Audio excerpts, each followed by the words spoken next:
And now, it's time for Noggin's Let's Do Math. Now, Elmo has a question for you.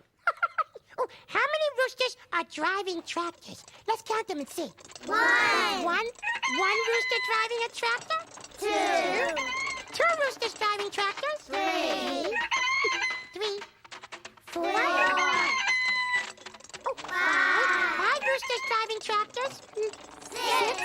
Six roosters driving tractors? Wait a minute. A cow pretending to be a rooster driving a tractor?